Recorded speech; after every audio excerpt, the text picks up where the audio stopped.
اليوم حبدأ أسبوع كامل على نظام اللو كارب في أيام رمضان. قبل شوية جاتني مقاضي من سوبر ماركت ويتروز، طلبت كل ده الخضار عشان أزود نسبة الفايبر، وأفوكادو عشان آكل دهون صحية. وكل ما تنوعوا في ألوان الخضار كل ما حتستفيدوا أكتر. خيار. هاي دوبي تروشت، باقي حوالي ساعة للفطور. حنطبخ أجنحة في الفرن، بعدين حسوي سلطة بالخس، جزر، كرنب. في بريطانيا الصيام عندنا مرة طويل دي الفترة، يبدأ من قبل 5 الصبح لين الساعة 8، فصعب يعني صعب. أول شيء ححط الأجنحة في زبدية كبيرة زي كده، بعدين حنضيف زيت الأفوكادو. قريت إنه الزيوت النباتية مضرة، حوالي ملعقتين. بعدين نخلط. السر لو تبغوا أجنحة مقرمشة في الفرن بدون ما تكون مقلية، بدون ما تستخدموا دقيق، استخدم شيء اسمه تابيوكا فلاور. بعدين تقدر تضيفوا أي شيء، أنا حضيف توم، كمون، كزبرة، بابريكا، ملح، فلفل، أي شيء تبغوه.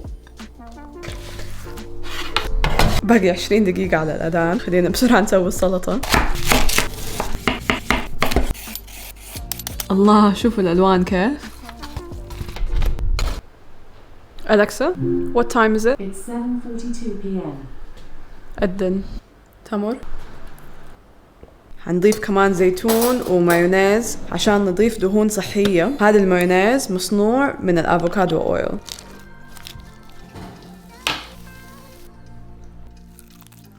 هاي صارت الساعة 11 في الليل. حقلي بيضتين في زبدة مع أفوكادو. أوكي، عندي زبدة بتسيح، بيض أورجانيك.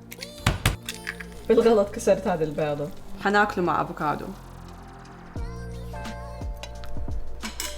حطوا عليه شط شوية. أطعم لو كارب وجبة حتاكلوها. وكمان حسوي عصير اسمه جولد ميلك لاتيه. بالعصير كوكونات ميلك، كوكونات أويل كمان. الله مرة أحب ريحته. حط ملعقة. ححط شيء اسمه MCT أويل يتحول إلى كيتونز في الجسم.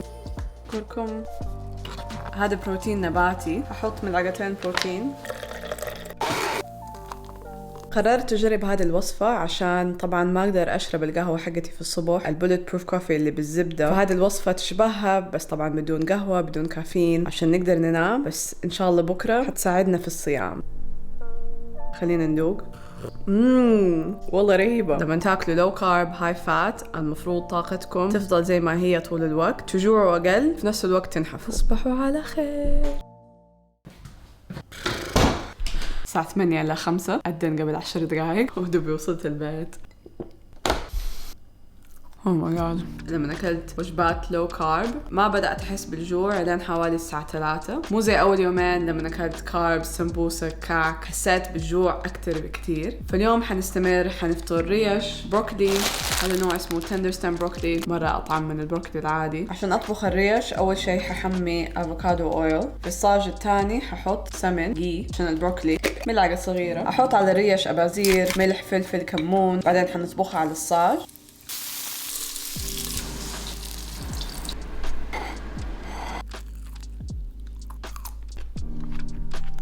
كل يوم بعد الفطور ببلع الفيتامينات حقتي، هذه جدا مفيدة طول السنة بس بالذات في أيام رمضان. فيتامين سي، مغنيسيوم، زنك، فيتامين A K و D.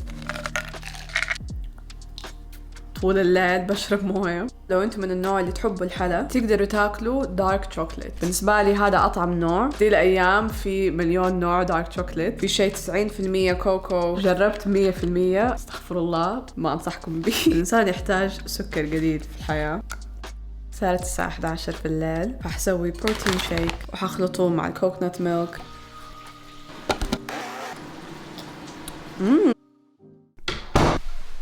اليوم ثالث يوم للتحدي. دوب رجعت البيت من الشغل، الحمد لله طاقتي ممتازة. بس اليوم قلت بدال ما أطبخ حطلب أكل من برا. قررت حطلب لبناني عشان المشاوي مليانة بروتين، أقدر أكل معها سلطة. هذه نقطة حساسة لما تبوا تمشوا على نظام اللو كارب. لازم لما تختاروا مطعم تفكروا كويس. ما ينفع تروحوا مطعم بيتزا، ما ينفع تاكلوا برجر، بطاطس. في رابع يوم خبصت الرجيم لما فطرت في بيت أهلي. كان في فول، كعك، سمبوسك، حتى لبسة فاهم الدمار. نسيت الرز كمان. فوق كل ده كان عيد ميلاد أمي واحتفلنا بيه وجبنا لها هذه الكيكة. أبدا ماني ندمانة، بس في اليوم الخامس احترمت نفسي وأكلت سلطة مع شوربة حب وبرضو أكلت سمبوسك. يعني ما في فايدة الصراحة. إيش حنفطر اليوم؟ عندي ستيك، عندي بطاطس حلوة حسويها زي الفرنش فرايز في الفرن زي ما وريتكم في آخر فيديو. لو تبوا تعرفوا كيف أنا أطبخ تطبخ ستيك، أول شيء مرة مهم خرجوا ستيك من الثلاجة كم ساعة قبل ما حتطبخوها. لو حاولتوا تطبخوا ستيك باردة هذا أكبر غلط. حطوا زيت في القدر، خلوه يصير مرة حار قبل ما تضيفوا ستيك. حطوا ملح وفلفل على الستيك، ولما تحطوها على الصاج لا تسووا ولا شيء. أول ما تلمس الصاج بعد أنا أخليها 4 دقائق بالضبط، بعدين أقلبها، بعدين أضيف زبدة وأسوي شيء اسمه بيستينج، يعني أحط الزبدة فوق اللحمة. شيء تاني مرة مهم، بعد ما تطبخوا ستيك لازم تسيبوها فترة قبل ما تقطعوها. لو قطعتوها على طول كل المويات حتخرج منها وحتصير ناشفة. سيبوها حوالي 10 دقائق، سووا حاجات تانية بعدين أرجعوا لها. وهذه أسرار الستيك في البيت. هاي حاليا الساعة 12 في الليل، ورايا دوام بدري بكرة، لازم نشرب موية. عادة ما بتسحر بس اليوم مرة اشتهيت الكوكيز، بس طبعا في نظامي ما باكل دقيق ما باكل سكر، فحتبع وصفة لو كارب كوكيز. عندي لابتوبي عشان اطلع على الوصفة. أول شي حنضيف البيضتين، 30 جرام كوكونات اويل، شكله مرة طعم.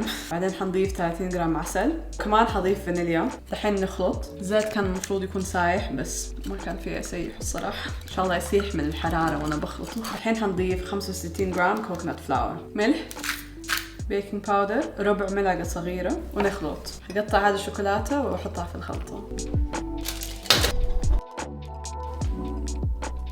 خلينا ندوقها. هاي الساعة 7:15. اليوم حوريكم كيف أسوي العيش بالكوكونات فلاور. أوكي ليتس جو. أول شيء حنبدأ ب 15 جرام سيليوم هاس، هذا عبارة عن فايبر طبيعي. بعدين حنضيف 30 جرام دقيق النرجيل كوكونات فلاور. بعدين نضيفوا 120 ملي موية دافية بس مو حارة، نص ملعقة بيكنج باودر، شوية ملح، كمان حوالي 10 ملي زيت زيتون. أخلطوا كل شيء، والكوكونات فلاور حيبدأ يمتص الموية. كده تقدروا تبدأوا تعجنوها بيدكم لمدة دقيقة بس. بعدين سيبوا العجينة ل10 دقائق قبل ما تبدأوا تقسموها وتفردوها. لازم تستخدموا ورق عشان تفردوها عشان تخلوها رفيعة بدون ما تلصق. بعدين حنحط كل وصلة على النار مع زيت زيتون. بعدين أقلب أوكي دقيقة، وطينا النار وحنجرب تاني. بعدين أقلبوها. أوكي كويس. هذه الوصفة مرة مفيدة لما تكونوا مشتهين العيش في نظام اللو كارب. سويتها زي السندويتش مع خس، لحمة مفرومة، افوكادو، ليمون. يلا جربوا دي الوصفات وقولوا لي ايش رايكم، ولا تنسوا تسووا سبسكرايب.